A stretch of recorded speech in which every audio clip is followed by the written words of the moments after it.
Buenos días, hermanos y hermanas, y me siento feliz en esta ocasión que tengo esta ocasión de compartir con ustedes mis pensamientos y reflexiones sobre las lecturas del tercer domingo de Pascua.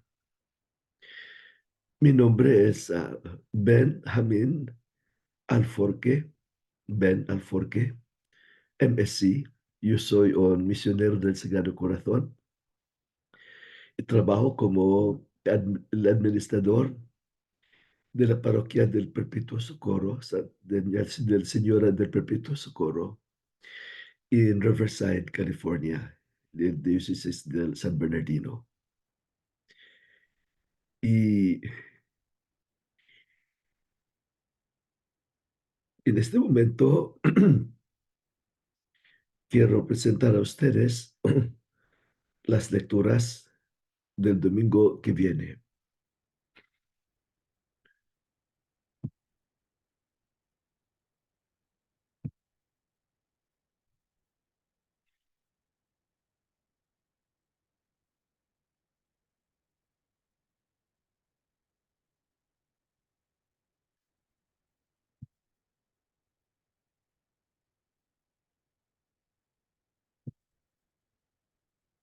Bueno,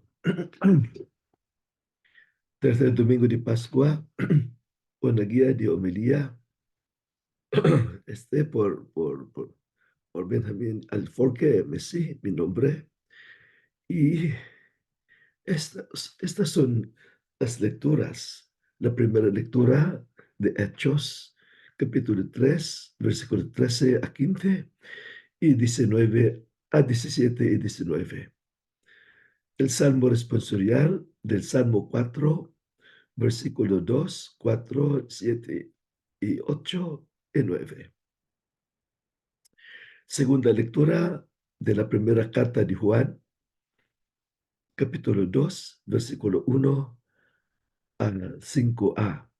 Y el Evangelio de hoy, este domingo, Evangelio según San Lucas, capítulo 24 y versículo 35 y 48. El color de esta presentación es el color verde, porque estamos participando en la nueva vida, una humanidad de Jesucristo resucitado.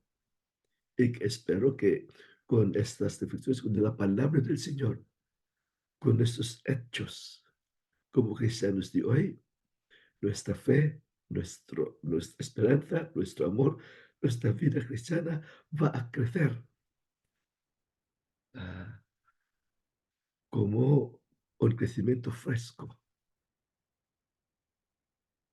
siguiendo la nueva humanidad de nuestro Señor.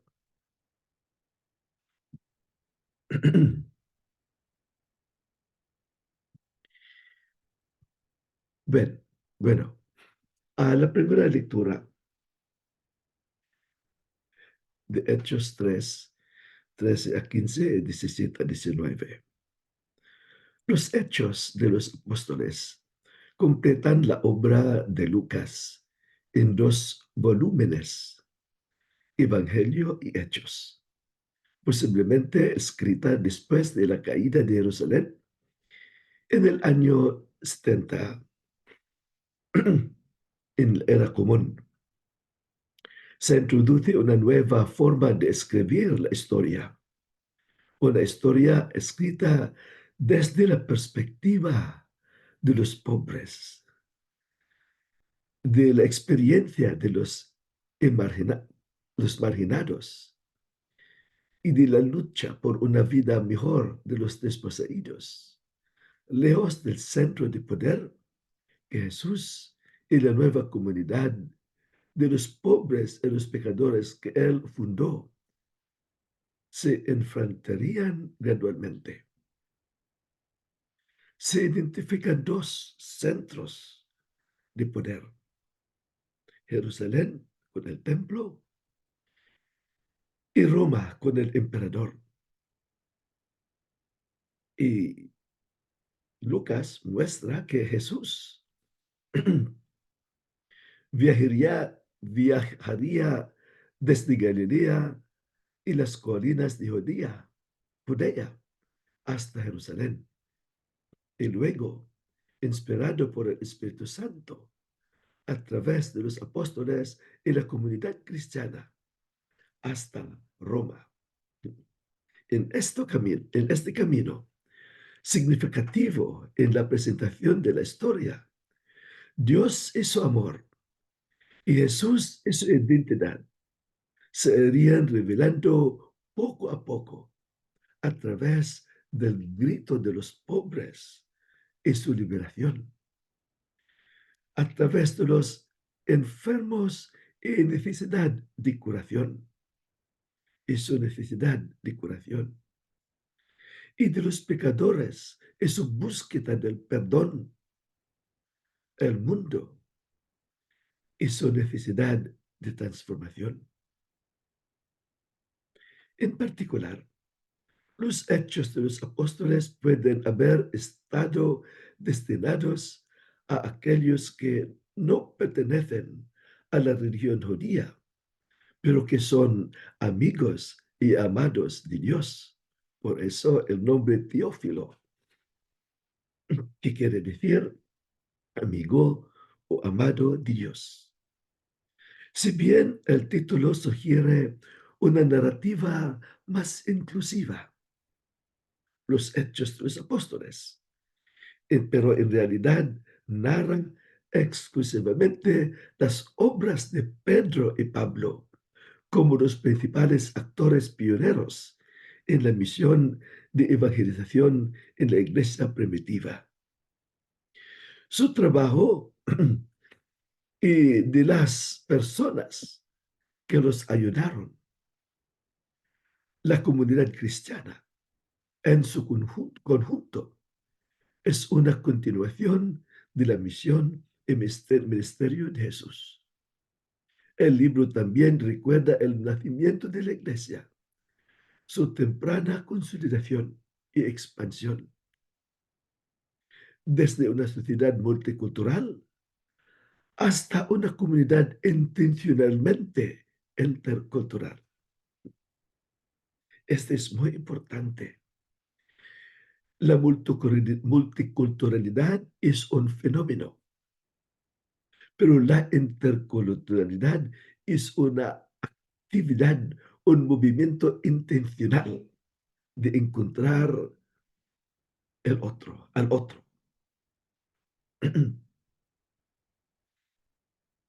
Por eso, en el centro de este desarrollo,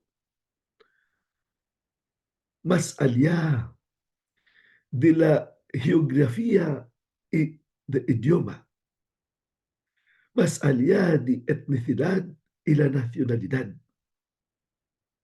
y en medio de las contradicciones sociales de poder e impotencia, está el espíritu penetrante del Evangelio, la erupción de la historia desde su exclusivismo judío hacia una inclusión universal en la propuesta radical de una nueva forma de vivir, litúrgica y sacramental, pastoral y social, histórica y trascendente, amorosa y crítica para el acontecimiento del reino de Dios, que ahora se inicia en el mundo y en su transformación. En este contexto general, ubicamos las lecturas de hoy. Sigue la curación del paralítico no por el dinero que el paralítico necesitaba para su curación, sino por un acto invaluable en el nombre de Jesús. Los testigos de este gran acontecimiento están perplejos y vamos a ver el mensaje con nuestra presentación.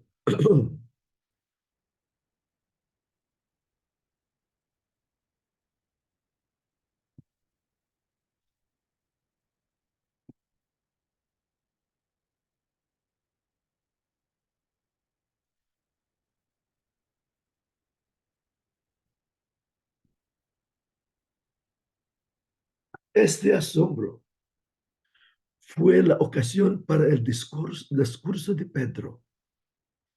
Este discurso tiene cuatro partes. Una, la promesa del Antiguo Testamento al pueblo judío, ahora cumplida en la persona de Jesús.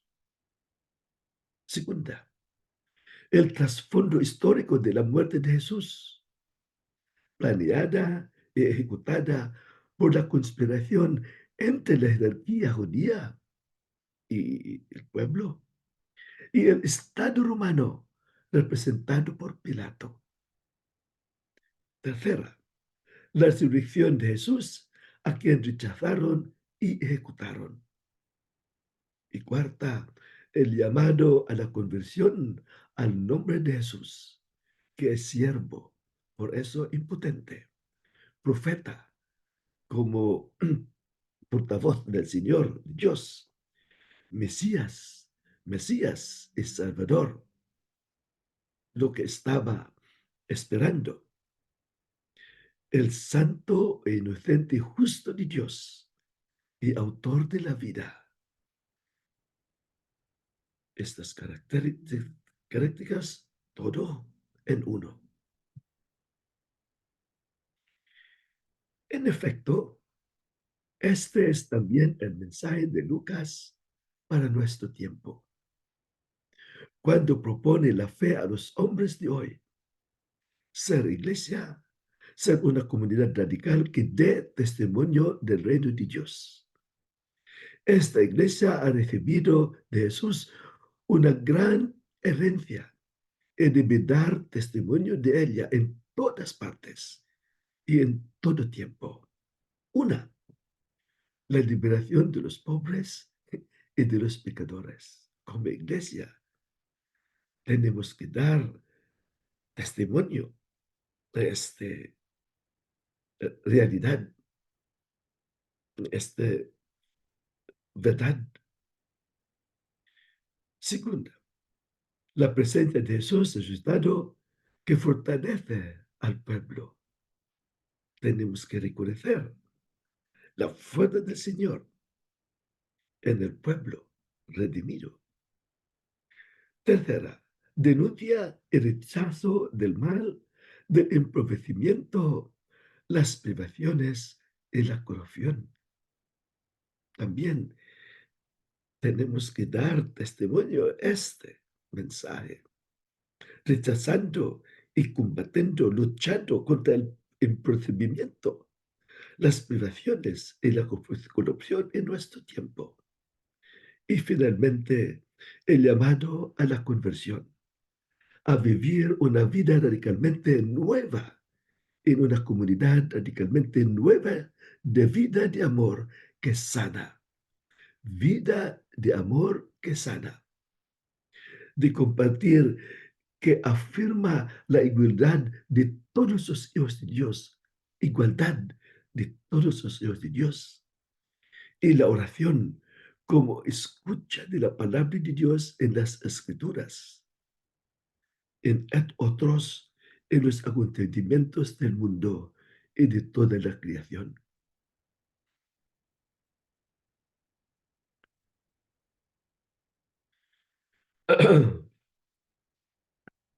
El Salmo responsorial, el Salmo 4, el mensaje es este.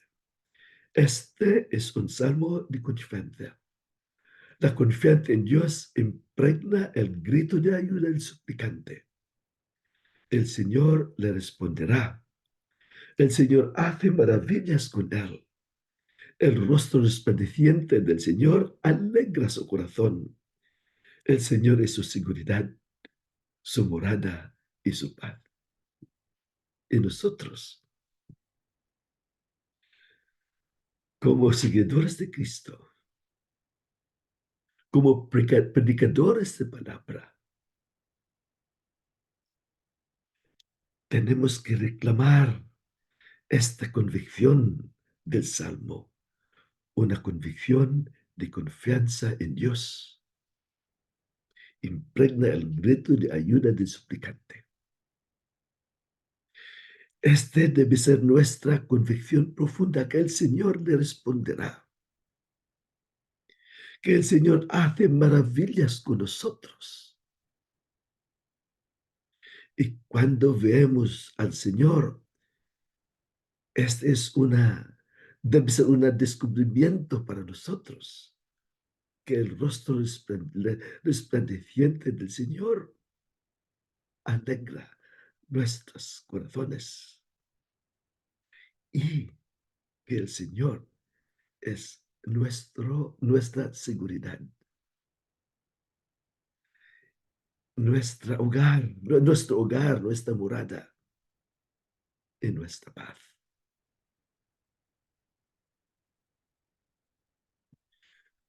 En este momento vamos a segunda lectura.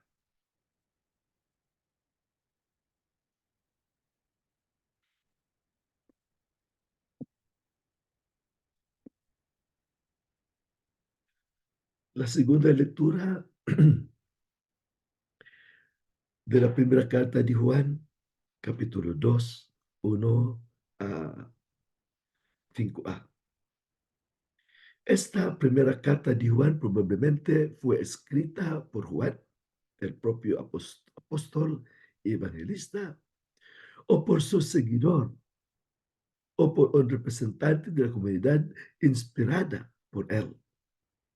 Probablemente esto fue escrito a finales del siglo I, o siglo I, quizás en años 90 de nuestro uh, tiempo común,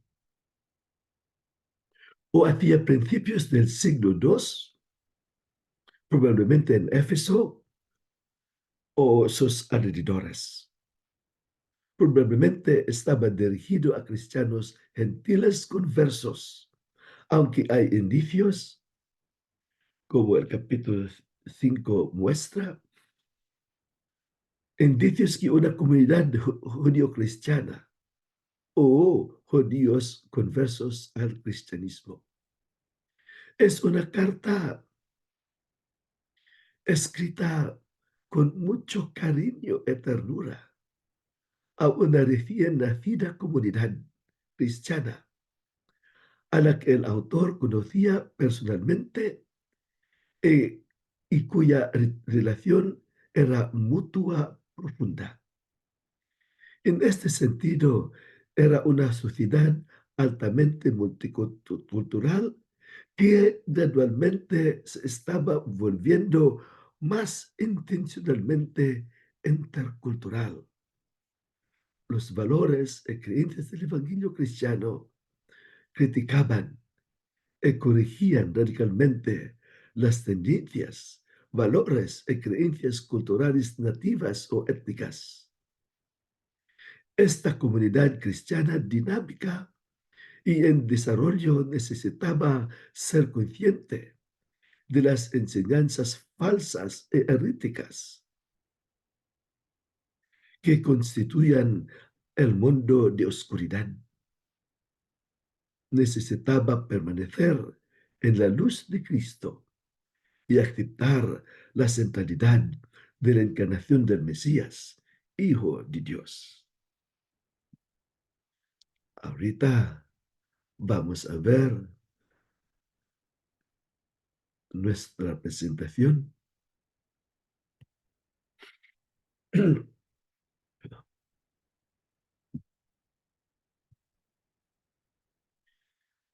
La ternura de Juan se siente con el saludo entrañable. Hijos míos. No es un tono de condescendencia, sino de relación de padres e hijos. En esta etapa temprana del desarrollo de la fe de la comunidad cristiana primitiva, dialogando entre conversos judíos y no judíos, Juan propone la identidad de Jesús como luz en contraposición a las tinieblas, de la verdad frente a la mentira. Este es un diálogo con los griegos y gentiles con pensamientos griegos y de la sangre del sufrimiento para el perdón de los pecados, en contraposición a una vida cómoda y poderosa que nos limpia. Este es un diálogo con los judíos, con sus pensamientos concretos aquí en la tierra y su deseo del poder, del justo, que se mantiene cerca de la luz y de la vida frente al mentiroso que niega el pecado y la realidad de la injusticia. Jesús es la luz, la verdad y la vida. La luz como respuesta a las religiones étnicas, la verdad como respuesta a los griegos y la vida como como respuesta a los judíos. En esta comunidad mixta multicultural, pero está caminando en una comunidad intencionalmente intercultural. La comunidad cristiana primitiva debe rechazar las creencias en la soberanía del Dios Sol, en la superioridad de la filosofía como camino hacia la verdad y inclinarse ante los patrones de la muerte y la injusticia, ante los poderosos que lentamente desangran a la gente y saquean la creación para destrucción.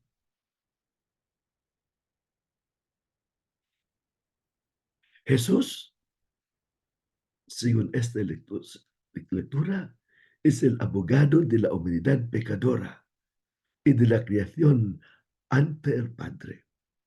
La única manera de conocer a Dios y alejarnos del pecado es hacer las formas concretas de amar en el nuevo amor que Jesús ejemplificó para nosotros.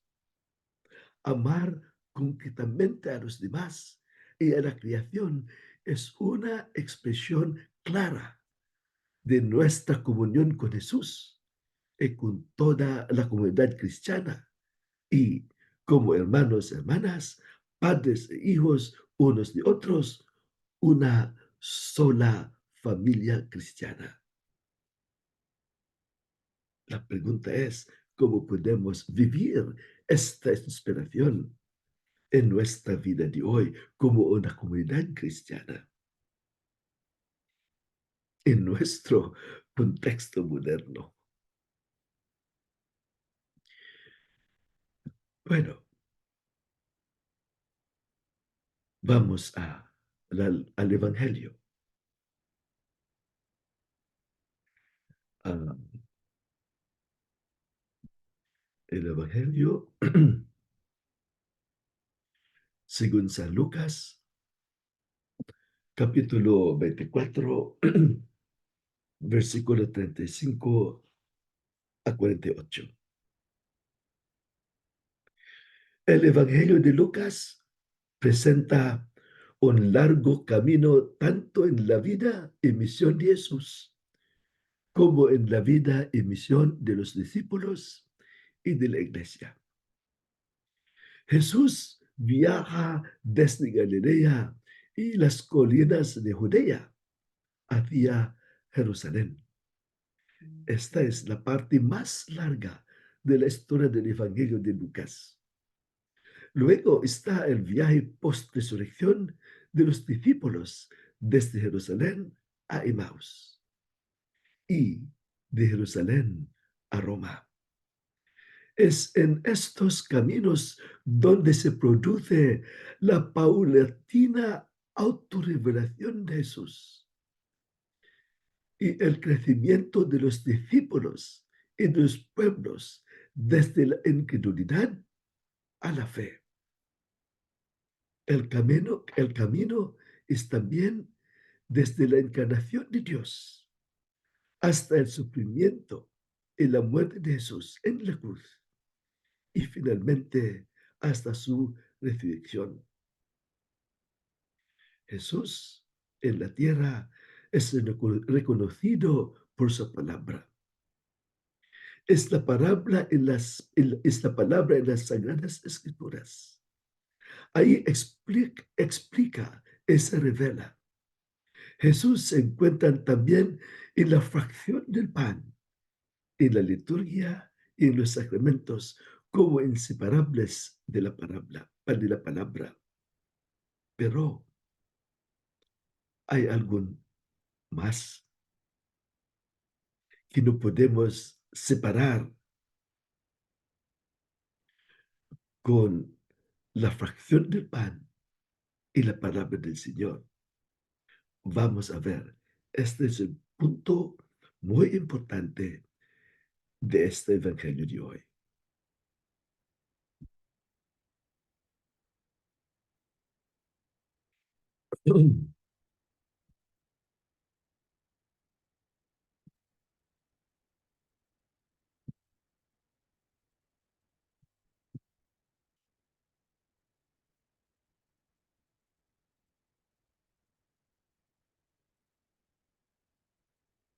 Bueno,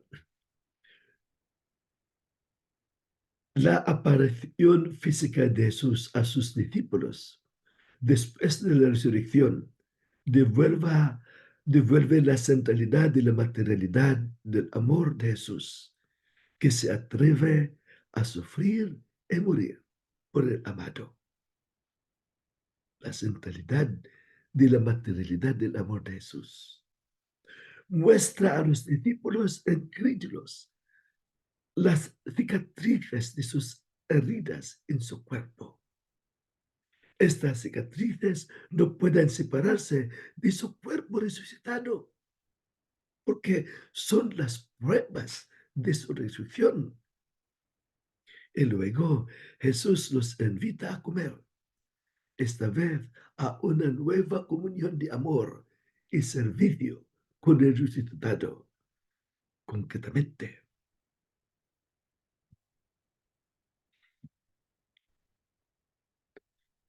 por eso, adorar a Jesús solo en la Eucaristía, sin repetir su entrega y sufrimiento en el amor al pueblo y a la creación, es hacer de la comida sagrada una superstición mágica y un culto a un fantasma. Hay que volver a comer solidariamente con los pobres y con los hambrientos y sufrir con ellos en su búsqueda de una vida mejor es un acto de solidaridad con la entrega de quien ha resucitado de entre los muertos, Jesucristo, el Mesías. Así cumplió Jesús la ley, los profetas y las escrituras. Solo así se puede entender la Sagrada Escritura. Con nosotros, en nuestra materialidad, debemos amar, sufrir y morir por el amado, como Jesús nos amó. Esta es la única manera de seguir al resucitado. Y no podemos separar estas tres partes unidas como la realidad de Jesús y la realidad de nosotros como su iglesia. La palabra, las escrituras, las celebraciones litúrgicas y ah, sacramentales y también hechos concretos de amor. Un amor que, que se atreve a sufrir y morir por el amado, como Jesús nos amó. Este es un amor sufriente redentor, una muerte redentora del pecado, la única manera de arrepentirse y regresar a Jesús. Jesús es nuestro perdón. Jesús es nuestro camino hacia la resurrección. Su cruz, su perdón y el triunfo de la vida sobre la muerte deben ser predicados a todas las naciones. El viaje debe repetirse una y otra vez, desde Jerusalén a Roma y a todo el mundo. Este es el testimonio cristiano y no hay otro.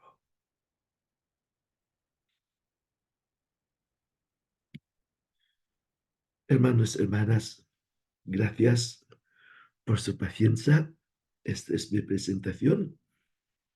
Espero que esta presentación sería útil para ustedes, especialmente en nuestras preparaciones comunales para las homilías del tercer domingo de la Pascua.